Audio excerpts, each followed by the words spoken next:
我是瓜皮儿，无限地球危机前情提要。反监视者毁灭了数不清的宇宙，唯有7个守护者才能将其打败。他们是真理楷模天国超克拉克、勇气楷模蝙蝠女凯特、希望楷模女超人卡拉、命运楷模传奇 Sarah。其余3位尚未找到，预言者也投靠了反监视者，而雷的救世主探测器有了问题，闪电侠小队赶来救援。多元宇宙所剩的地球不多了，地球1是反物质最后一个袭击的宇宙，有了希斯克的帮忙，很快就完善了探测器。最后3位天选之人，荣耀楷模火星猎人，爱之楷模闪电侠白瑞，最后一位人类代表是个生面孔。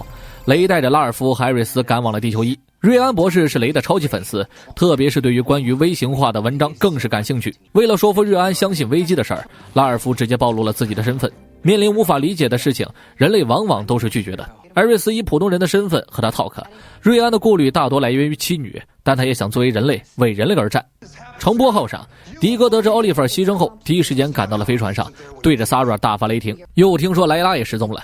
迪哥对着诺武就是一通威胁，却得知另一个扎心的消息，莱拉已经投靠反监视者了。去年的异世界，诺武已经考验了他们所有人，目的就是让他们在最艰难的时刻顶住困难。可现在发生的一切已经不在诺武的控制范围内了。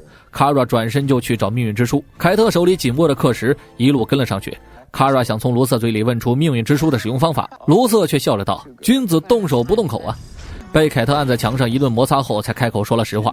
掌控命运之书需要强大的意志力，如果想用这本书还原地球38，卡拉的意志力会承受不住，然后被摧毁。明知这么大的风险，卡拉还是想试试。为了不让意外发生，凯特必须阻止卡拉，哪怕是要干上一架。手上的课时已经饥渴难耐了，凯特担心卡拉失败了会因此丧命，这样本来就没有胜算的战斗就该20头了。卡拉也在最后一刻想明白了事情的利弊，凯特感觉一阵欣慰啊。他想把课时交给卡拉保管，卡拉却自信地告诉他：“你这辈子也用不上它了。”与此同时，康斯坦丁带着迪哥和米娅来到了地球666，找一位老朋友帮忙找回奥利弗的灵魂。地狱之主路西法在得知米娅的欲望是救回老爹后，路西法才听康斯坦丁解释了来意，反正也欠个人情。路西法给了康斯坦丁一张通往炼狱岛的卡片，嘱咐他们一定要在图案消失前离开炼狱岛。一阵火光过后，卡片把3人传送到了炼狱，灵魂通常会来到自己的监狱里。对于奥利弗来说，炼狱岛就是监狱，如果找到奥利弗，还必须唤醒他的记忆。没走出多远，奥利弗就挟持了康斯坦丁。迪哥作为奥利弗最好的兄弟，几句回忆杀很轻松的就唤醒了奥利弗。奥利弗把所有感激融入了拥抱里，卡片的图案马上消失了。他们正准备带着奥利弗离开，幽灵吉姆走了过来。这场危机，奥利弗才是拯救所有人的关键，这也是奥利弗的命运，他必须要成为 something else。奥利弗放弃了回家的机会，选择留下来接替幽灵的位置，为了多元宇宙的存亡贡献自己最后的力量。返回乘波号后，他们把奥利弗的选择告诉了大家。希斯科这边检测出反物质就在实验室附近，诺武却发现希斯科可以重用，在这场危机中震波必须回归。诺武大手一挥，希斯科重新变回了震波，带着白瑞和冰霜一起来到了隧道中反物质浓度最高的地方。在白瑞勘察地形的时候，遗弃者也一起赶到。那时一直以为自己能够弑神，能够干掉诺武这个伪神，却没想到一直都是反监视者在操控自己，自己不过是反监视者的一颗棋子。现在自己的记忆被封锁了，想打开传送门必须靠希斯科的震波能力。在遗弃者大脑里的希斯科挖掘到了传送门的密码顺序，等白瑞回来后，4个人一起进入了传送门，里面就是反物质大炮。多元宇宙的遭遇全部源于这台机器，为这台机器提供源源不断的能量的正是地球90的闪电侠，另一个白瑞。去年异世界时，诺武把90闪电侠送到了宇宙里，却阴差阳错地把电池送到了反监视者手里。第一个被抹除的是地球2，威尔斯和杰西全部殒命，任何正物质组成的东西都无法打破屏障，90闪电侠只能无限奔跑。希斯科利用传送门将90闪电侠送了出来，随着跑步机的停止，大炮也发生了故障。反监视者为了预防这种情况，设立了保险，一旦闪电侠离开跑步机，多元宇宙将会被瞬间摧毁。在这关键时刻，遗弃者消失了，再次归来时带来了黑霹雳杰弗逊。就在刚刚，杰弗逊的星球被瞬间蒸发，互相不认识的双方对了个波才冷静下来。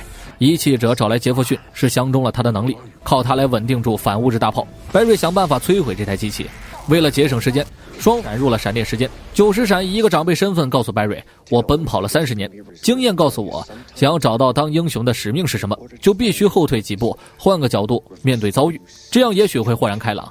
白瑞突然想起了多年来一直关注的报道，闪电侠将消失于危机之中。也许现在就是闪电侠献祭的时候了。如果逆向奔跑于跑步机之上，反物质很可能会反流入大炮之中，这样就能够让他自食其果了。白瑞回想起出发前对艾瑞斯说过告别的话，心里也没有什么遗憾了。冰霜变回了凯瑟琳，是他们两人见证闪电侠跨越起跑线，也是他们两人见证了闪电侠越过终点线。白瑞刚想踏上跑步机，90闪就暂时偷走了白瑞的速度，这也是他奔跑30年学到的小把戏。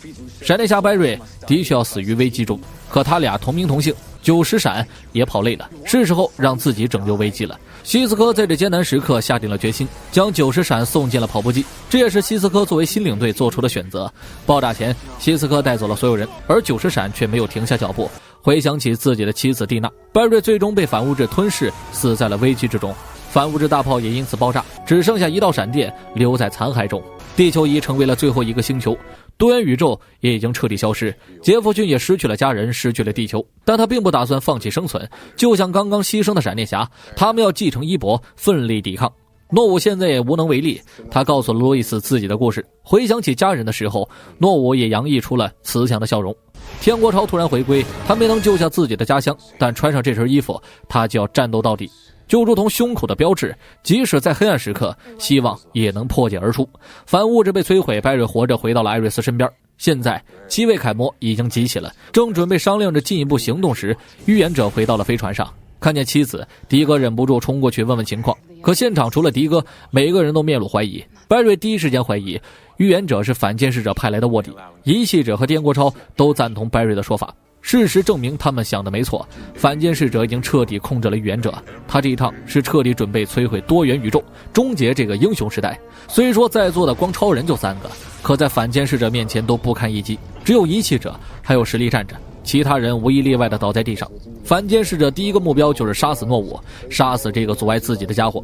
诺武转眼告诉遗弃者，人类的命运全靠你了，时机一到，你自然知道怎么做。很快诺武就失去了抵抗力，仿佛使命完成的死在了反监视者的手里。反监视者得手第一件事就是抹除了地球仪，飞船上的人是所有地球最后的生命，用不了多久飞船也将蒸发。在这仅剩的30秒内，遗弃者突然感悟了自己的使命，用自己最后的力量送走了7位凯魔，送到了一个反监视者都去不了的地方。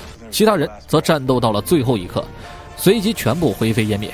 7位凯魔来到了消失点，这个地方既不处于空间，也不受限时间，他们现在是人类最后的希望。天国超突然一阵不适，说出一句话 I don't feel so good， 然后倒在了地上，灰飞烟灭之后变成了卢瑟的模样。